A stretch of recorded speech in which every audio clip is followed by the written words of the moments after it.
Everybody joining me on the show today is good friend of the program. Been talking to this guy for several years, dating back to the radio days over at ESPN Dothan. But Brian Jones, you can check him out over on popculture.com, where he is the sports and entertainment writer.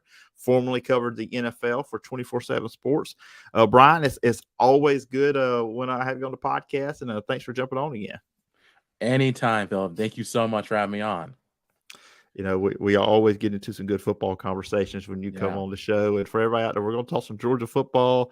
They're playing Auburn this week. Team I cover from last word calls football, which we try not to mention that game too much because it's probably not going to be a good one for one side of it. And then we'll jump to some NFL stuff as well and some picks. But obviously, like I said, you write popculture.com, sports and entertainment. And as I always do when I bring you on, just who are some interesting people you have talked to lately for everybody need to be checking out? Yeah. So recently I talked to the cast of the Disney Plus series Big Shot. Actually, before that, I talked to the cast of the Disney Plus series, The Mighty Ducks Game Changers. That's streaming on Disney Plus now. Season 2 is.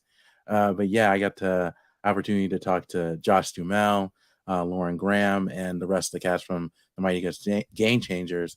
And then for Big Shot, that is for those who don't know, it's a basketball drama series. Stars John Stamos and Yvette Nicole Brown. Got to talk to both of them as well as the rest of the cast. And it's a really good series. I got a chance to watch the screener episodes for both shows. They're both in their second season, and they are both really great. So I would highly recommend it if you haven't checked those out. The stories for the Mighty Ducks Game Changers are on popculture.com/sports now. As for Big Shot, those will be up next week because that's the season begins. Season 2 begins next week, so be sure to check those out. And I'm trying to think if there's anyone else I've talked to recently. I think that's it for right now. Obviously, there's some things in the works, but yeah, definitely check out popculture.com/sports for all the latest on sports and entertainment. So you got to talk to Uncle Jesse. Absolutely. That was a really great interview, short interview because it's a junket style. It's only going to be like 5 minutes, but really nice guy. I really enjoyed talking to him. Just one of my favorite interviews so far. When you do those junket interviews, when you're a part of that, of course, these actors and actresses, they're going through several different interviews. Do you try to ever go, do you go outside the box, with questions? What is that like when you get to do the junkets? Yeah. So for those, they want you to focus on the show or the movie they're promoting, but you can kind of squeeze in a question about something that's kind of unrelated. I remember when I talked to Halle Berry, that was for the movie Moonfall, and I got a chance to ask her about Catwoman because Zoe Kravitz was playing Catwoman in the Batman. I wanted to ask her thoughts on Zoe Kravitz playing Catwoman because she played that role in the movie Catwoman in 2004, and she gave me a really good answer. She was very excited to see what Zoe could do, and I made a story out of it, and it got picked up by some outlets. So, yeah, you can get away with asking a question as long as you keep it focused on what they're promoting. But again, the thing is, with those junket interviews, they can be as long as 10 minutes. They can be as short as 4 minutes. So you got to make sure you use your time wisely. Yeah, one thing for me, everybody, I guess, watches me knows I'm all about sports, but my number two thing is movies and TV stuff. So I watch those junkets and I keep up, I watch that stuff. So it's kind of, more of a nerd question for me on that end. When you said you do them junkets, it's got to be awesome getting to talk to those actors and actresses and what they've got going on. But let's jump into sports. And that is, we're going to talk football. We are a month into 5 weeks into college football season and then 4 weeks into the NFL. We're going to start off, and you're there in the state of Georgia. And a lot on the college football side, a lot of conversation about the Georgia Bulldogs over the last 2 weeks. I went into the first 3 weeks, they beat Oregon, South Carolina. They were dominant those first 3 weeks. I said, okay, this Georgia team's got a chip on their shoulder. They look like they may be better than the last year team that won the national championship. But now we get the last 2 weeks. They went 39-22 Kent State. They struggled with Missouri 26-22, which had just lost to Auburn, probably should have beat Auburn. What you've seen of them, do you think there's reason for concern with Georgia right now? Or do you think this may be the last 2 weeks they kind of slept walk, we know how good they are, not to be concerned, or should we be concerned? Well, I think when you look at the last 2 weeks, I think they were a little bit similar. I think with the offensive line, they had issues blocking Kent State and Missouri's defensive line. So I think that played a factor. And then also the turnovers in these last 2 games. I think that was the biggest issue. And that's something that they can clean up. So I'm not very concerned. But then even though they started off so strong, it is a different team. They are younger. They lost a lot of talent. So they have to have that time to develop. They have to have that time to grow. And I think I'm kind of glad that they are have gone through these challenges these last couple of weeks, because I can think they can learn a lot from it when they face Tennessee, Florida, Kentucky, because that's going to be a big game as well. So yeah, again, I think I'm not ultimately worried about how they're playing. I think for the Kent State game, that game was tricky just simply because it was a noon start.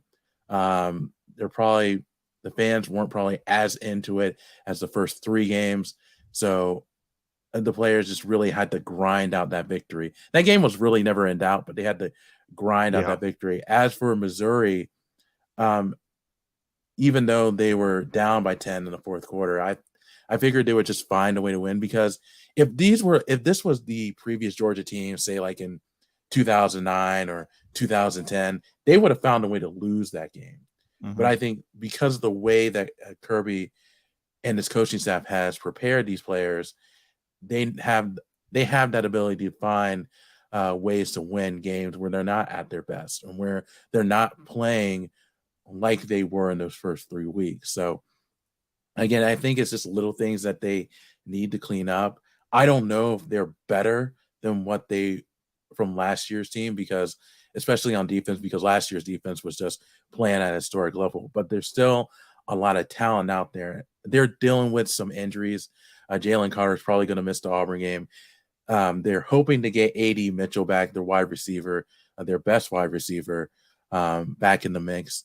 I think once they get a little bit healthy, then Georgia can get back to not being like an absolute dominant team, but a team that can kind of make a run and hopefully win the SEC East again. So, I'm not very concerned, but they do need to clean some stuff up going forward. Yeah, going into the year, I was kind of wondering what receivers going to look like. I mean, this team's loaded at tight end. I mean, they've got like 3 or 4 probably future NFL tight ends. I mean, Brock Bowers.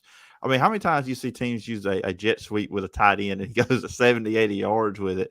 What Yeah. he's able to do. But receiver, I mean, their leading receiver of the wide receivers is Ladd McConkey with 20 receptions, 260 yards, 1 touchdown.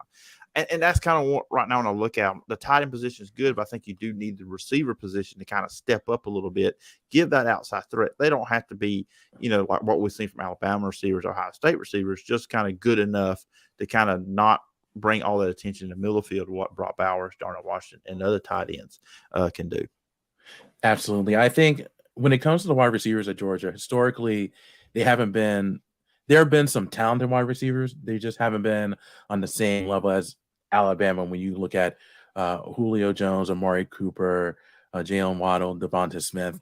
The last wide receiver, I think, to record 1,000 yards in the season is Terrence Edwards in 2003.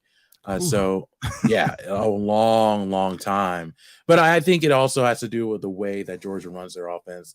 They're all about running the football. They always bring in, great, good running backs each and every year, and this year is no different. But I think for this season, Todd Monken, the offensive coordinator, wants to air it out more with Stetson Bennett. He's a guy that's been in the system for the last few years. He was able to do some big things with his arm last year, and you see that they're trying to air it out more. They've had their issues running the football, but yeah, I mean, they need a wide receiver to come in and just be that number one dominant guy. Me personally, I was hoping it could be Dom Blaylock. He's been dealing with ACL injuries the last couple of years, and when he's healthy, he can make some plays, and you saw a little bit of that, especially in the Missouri game. So I think 1 or 2 of these receivers have the ability to come in and to make some plays, because they're going to need that moving forward if they're going to be this offense that they were the last 3 weeks. So again, AD Mitchell, getting him back will help. Uh, will help Georgia's offense a great deal. Ladd McConkey, I like a lot because he can do a number of things. You saw that in the Oregon game. But these last 2 games, he's been dealing with drops, fumbles. So he's just going through a tough time right now. You hope that he can get out of that very soon, hopefully against Auburn this upcoming weekend. So the wide receiver position is something that's never been the biggest strength for Georgia, at least in the last 20 or so years. But they have some talented guys, and you hope that, again, if they can clean some stuff up and if they continue to mature, that they can make some big plays for the Bulldogs for the rest of the year. Yeah, and like I said, they do play Auburn this Saturday. Last I looked, they were a 29.5-point favorite. I feel like the Auburn Board of Trustees are looking at this as the college football version of a coach sacrifice, and they're throwing Brian Harsin to the wolves and to the dogs, I should say. Yeah. In this one, and it's not going to be pretty. This could be the last stand for Brian Harsin there at Auburn. NFL. The Atlanta Falcons. I'll say this: I think most people came into this season thinking, okay, this team's going to be one of the worst teams in the NFL. This team's a few points away from being 4-0. I mean, they had a big lead against the Saints, lost that. And then they almost had a really big comeback against the Rams. But the last 2 weeks, beating the Seahawks and the Browns. For you, and you can name some other teams as well, but are the Falcons one of the big surprises so far in the National Football League? I think so. And what's interesting about the Falcons is they're the only team that's undefeated against the spread because they've been heavy underdogs almost throughout every game this season, and they've been able to play well. I think the biggest issue for the Falcons is the play of Marcus Mariota. He's been decent, but he's turned the ball over at least once every single game this season. And you look at the Saints game where he had that fumble when they're trying to run out the clock, and they had to punt it away, and the Saints were able to kick a game-winning field goal. And then the Rams game where he had that interception trying to throw in the end zone, and Jalen Ramsey was able to pick it off. And then these last couple of games, even though they won, he still made some mistakes. So I think that's something you have to watch out for. I think if they lose the next couple of games, then Desmond Ritter can find his way into the mix. But they've been a surprising team. They've been playing a lot better than anyone here in Atlanta expected. And I think also when it comes to surprises, and this is not just one team or just one player, I just think that the way that this league, the way that the teams have played has been a little bit surprising. And what I mean by that is there's only one team that's undefeated so far, and that's the Eagles. And I thought at this point there would be maybe 2 or 3 teams that would be 4-0. But it's just been a competitive league, or it's been a competitive season so far. You have a bunch of teams that are 3-1. You have a bunch of teams that are 2-2. So I think these next 4 weeks, you're going to really see who's going to be a playoff contender or a pretender. So I think these next 4 weeks are going to be really exciting. But yeah, I do think when it comes to teams, the Falcons have been one of the big surprises of the 2022 season. Also, obviously, the Dolphins being 3-1, but we'll have to see what happens with Tua Tagovailoa if he plays at all for the rest of the season. But yeah, there's been some interesting storylines so far, and it's going to be fun how everything plays out. Yeah, it's like that. College football and NFL, we go into the season with these preconceived notions of what's going to happen. And then, no one probably thought the Eagles would be undefeated right now. Right. And then you would look at the Rams, the Buccaneers, and the Packers should be the class of the NFC. And now we're looking at the Eagles, the only undefeated team in the league, and right now look like the most well-rounded team in the league. And what Jalen Hurts has done, the improvement he has made. I mean, coming from what he was at Alabama as a one-read and run quarterback, he improved at Oklahoma. And then he kind of felt like he kind of had turned into that a one-read quarterback with the Eagles, and now what they're doing offensively, improved receiver position. I mean, they're a well-rounded team, and it's going to be interesting to see if they can keep this up because, look, no one wins the Super Bowl in the first 4 weeks of the season. But I'll be interested to see, can they keep this up throughout a whole, 17-game schedule? Yeah, and when you look at the NFC East, you have the Eagles are undefeated, the Cowboys are 3-1, and the Giants of all teams are 3-1 at this point. And I think that a lot of that has to do with the play of Saquon Barkley. It looks like he's back after a slow couple of seasons. But yeah, that's going to be interesting to see if the Eagles can keep that up, because the NFC East looks like the class of the NFL right now. But yeah, and I think when it comes to like other surprises, I think where the Patriots are, I thought they would be a little bit more competitive instead of being 1-3 right now. Yeah, I just it's just so the start of the season has been just so interesting, because I don't think, other than the Eagles, there's not really been a team that's really separated themselves. I honestly thought, and I still think this, the Bills are going to win the Super Bowl. They had that tough loss against Miami, but I do think that they have a chance to still, based on what they've done the last couple of years and what they have this year, they have a chance to really do some big things. I think the Ravens are interesting. Lamar Jackson looks like he's an early candidate for MVP, and it looks like he's going to get a very big contract, if not from the Ravens and somebody else. So, yeah, I'm really enjoying what I'm seeing so far this season. And again, these next 4 weeks are really going to determine. I think some teams are going to really separate themselves and be one of those teams to watch out for when it comes to who makes it to the Super Bowl in Arizona. Real quickly, the Falcons, the 2-2 Falcons play the 2-2 Tampa Bay Buccaneers. Who thought, 4 weeks these two teams would be tied for the NFC South going into this? Of course, Falcons are really good at running the ball. They're fourth in the NFL, with Cordell Patterson was put on the IR, so that is a big blow for them running the ball. Of course, the passing game is not great with Marcus Mariota. Going against that Tampa Bay team, they got most of their weapons back. I don't know what happened with the Chiefs. The defense is really good defensively. Just what's your thoughts, and where do you see that game going?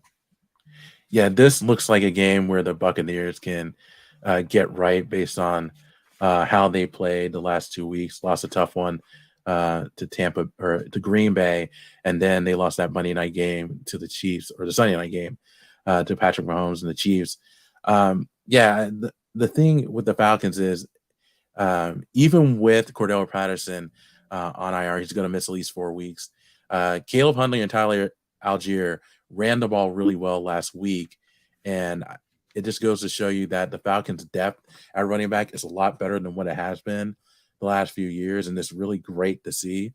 Just because running the football has just been kind of an issue ever since the Falcons had Devonta Freeman and Tevin Coleman under Kyle Shanahan's offensive scheme. And I think this is something that Arthur Smith wanted. They want to run the football, play off of play action, and they've been able to do that successfully. But I think in order for the Falcons to win this game, Marcus Mariota has to make plays with his arm. He only completed 7 passes last week, just didn't look sharp at all. And that's been one of the knocks on him throughout his career, is his accuracy. If you're going to beat a team like the Tampa Bay Buccaneers, who are really strong on defense, you have to be accurate with the football. And they're also going to have to run the football as well. But I do think this is a game where Tampa gets right. I don't think it's going to be a blowout. I know that Tampa's like an 8-point favorite, but I do think this is a game where Tampa gets some things right and be able to come away with a victory. But even if that's the case, I think it wouldn't be surprising for Falcons fans to see the Falcons lose this game, just simply because they're so handcuffed when it comes to the salary cap. They're doing the best what they can of what they have, and I think they've improved defensively as well. So hopefully it will be a competitive game, but I see Tampa coming away with a victory. Yeah, I'm with you on that one.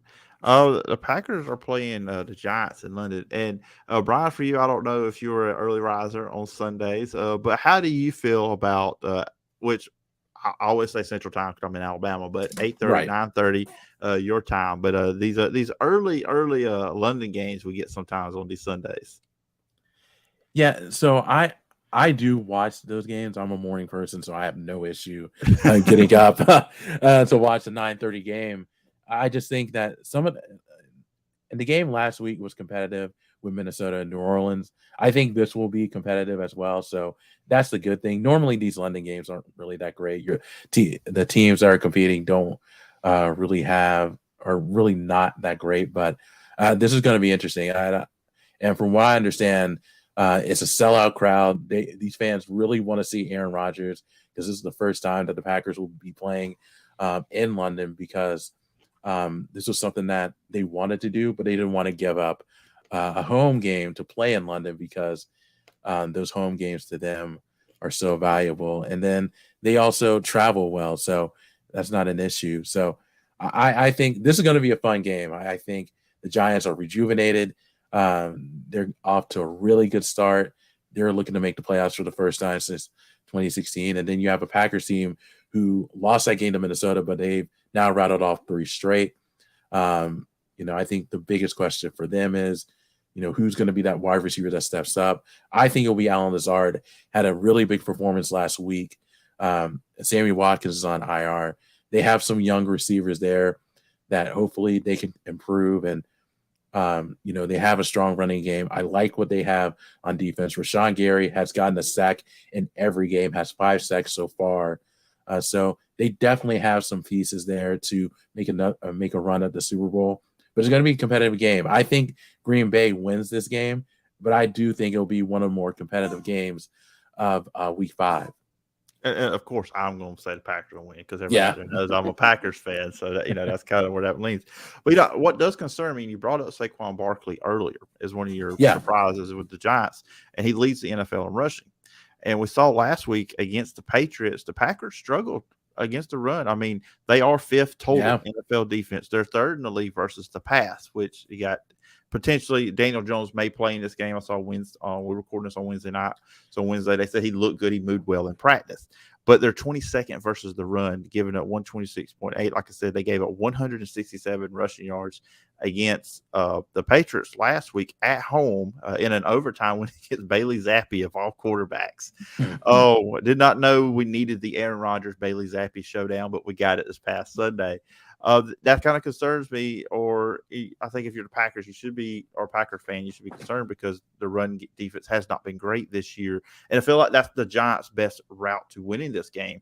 Lean on their running game, keep the ball away from Aaron Rodgers and the Packers offense, which is a very underrated, one of the top 6, number 6 offense in the NFL. But I don't know, what's your thoughts on that? Because I think that's probably the Giants' best avenue of success in this game. Run the ball, chew clock, keep the ball away from Aaron Rodgers. Oh, absolutely. I think if they do that, then they definitely have a chance to win. You don't want whoever's that quarterback for the Giants, you don't want for them to try to win the game for the Giants. I think their biggest key for success is Saquon Barkley being 100% healthy and just being able to run the football. And I think that's really one of the biggest Achilles heel for the Packers so far this year. If Saquon Barkley has 150 yard performance in London, then I think the Packers are going to have a tough time getting away with a win. But if they're able to limit him to like 75 and 80, somewhere in that range, then I do think the Packers will come out on top. I think one of the things that's going to be interesting about this game as well is in the play of Aaron Rodgers. He's not playing bad, but I think it's not the same Aaron Rodgers we saw the last couple seasons where he's won the MVP. Now, I think he's been solid, but I think he knows that he could play better, and I think we could probably see that as the season goes on. I don't know if we'll have an explosive game in London, but I do think he'll be efficient, and I think that's all what the Packers need because, again, we talk about Saquon Barkley and the Giants run the football.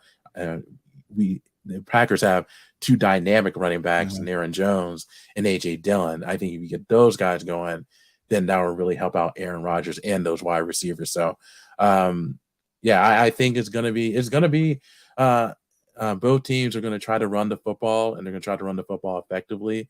And I think it's going to be a competitive, kind of a low-scoring game. But I'm really excited for it. Yeah, it should be fun. And I do think the Packer young rookie receivers have gotten better through these Yeah, 4 weeks. I really like what Romeo Dobbs. He looks like he could be yeah. a guy.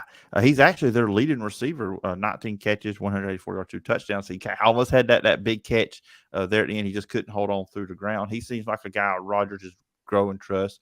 Christian Watson's got a lot of speed. I used him in a run game, and he got a touchdown this past Sunday. Then of course he's leaning on Randall Cobb and Allen Lazard. So I feel like offensively they're getting closer to kind of being more of an explosive offense, just continuing with the growth. And like I said, you got the 2 running backs, you've got a solid defense. So and you got Rodgers back there throwing it around. So it does seem like they're progressing in a good direction when it comes to these receivers.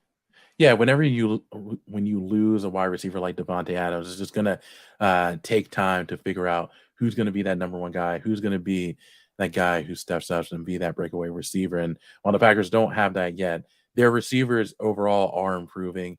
Yeah, I remember in the offseason that Aaron Rodgers got on them a little bit because he knows that he's gonna have to rely on them in order for them to make a run at the Super Bowl. And so far, and with the season being 17 games long, it's a marathon, not a sprint. So I think it's just taking it one play at a time, one game at a time, and I think the Packers have done a good job with that. So I do think the wide receivers will continue to improve. I think Romeo Dobbs seems like a guy that can be a breakaway game changing receiver. And I think they have there's the talent is there. It's just a matter of getting those reps in, learning from your mistakes. And I think if they do that, they'll be successful. So, yeah, I think the Packers are going to be okay at the wide receiver position. Yeah, I do too as well. And like I said, I like what I've seen so far. Them guys, they've made mistakes, but they're also showing the potential that they have and why the Packers did draft them. So Brian, before we get out of here, are you up for some rapid college football and NFL picks? I've got 7 games listed down here. First to pick real quick. Yeah, absolutely. Let's do it. You're the guest, so I'll let you pick these games first. We're going to start college football Saturday. Number 8 Tennessee 4-0 will be at number 25 LSU 4-1. A early kickoff in Baton Rouge. So Tennessee may caught a break on this one. No one likes to go to Baton Rouge at night, but going in the morning time, the LSU fans ain't had a chance to drink that liquid courage they like to have to get rowdy at Baton Rouge. But anyway, Tennessee's a 3-point favorite here. Who do you like?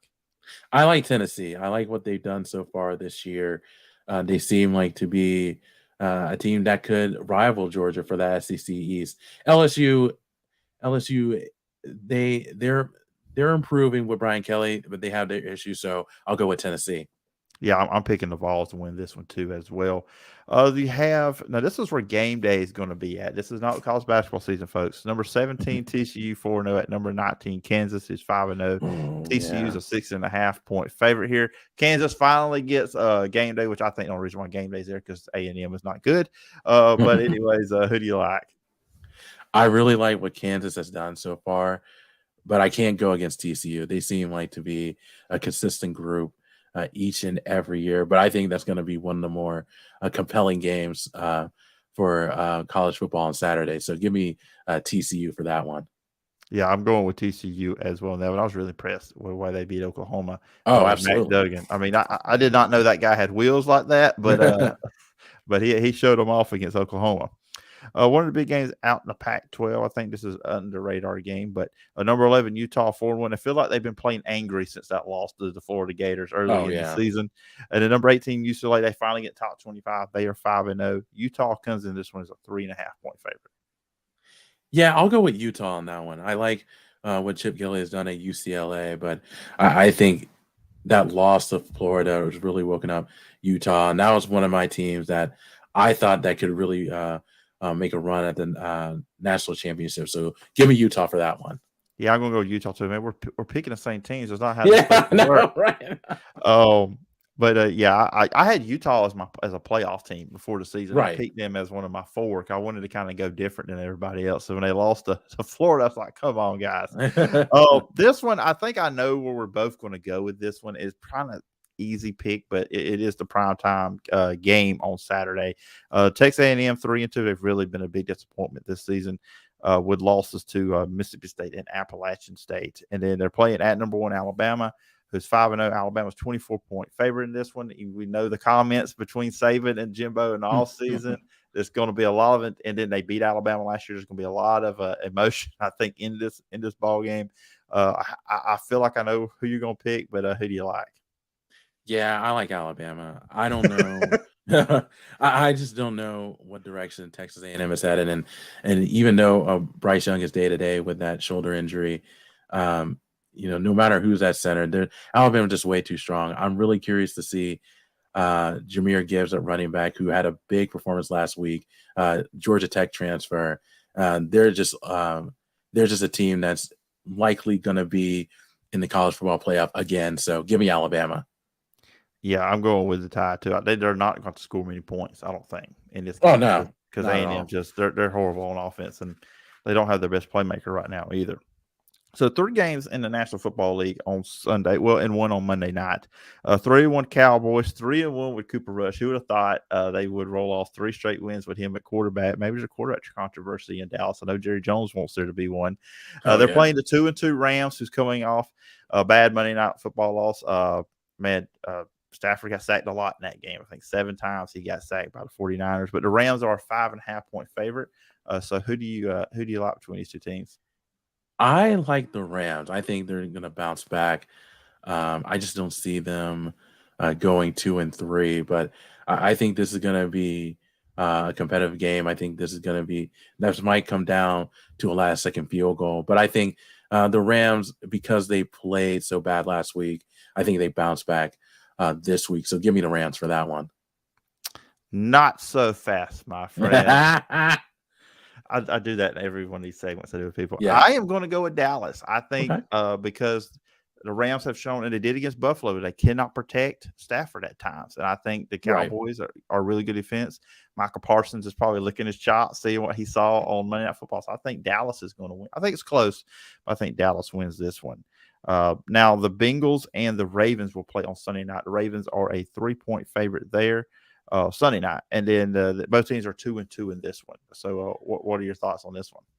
Yeah, I like the way the Bengals are playing, but I had to go with the Ravens. I think, after what happened last week, I think there's going to be a little bit angry. They want to. They had lost a tough one to the Bills, so I think Lamar Jackson is going to have a big performance against Cincinnati. So I'm choosing the Ravens.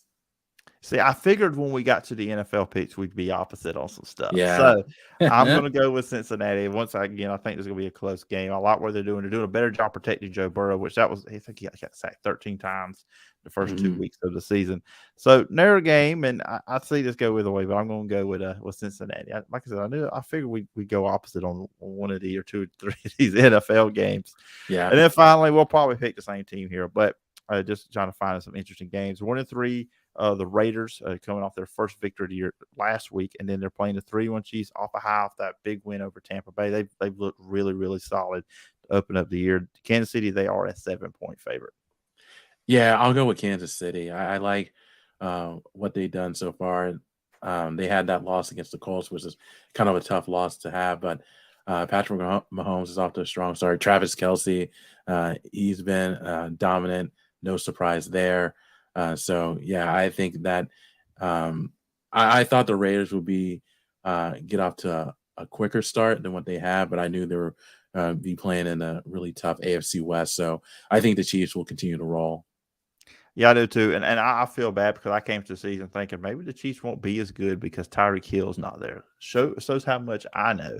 And I wonder if Devontae Adams has called his agent, says, Can you send me back to Green Bay after this? Can we go back? Yeah, right.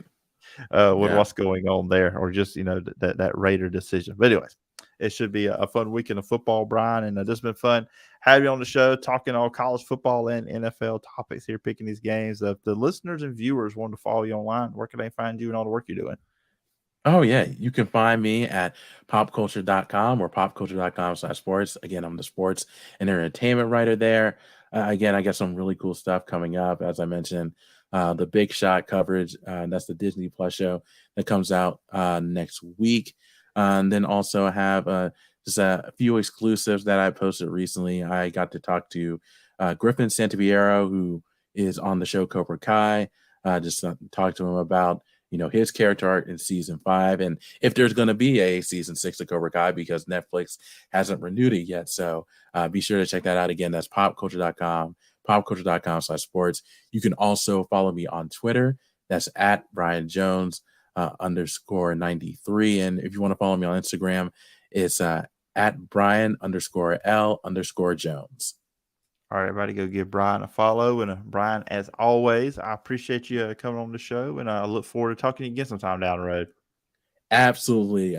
Phillip, thank you again.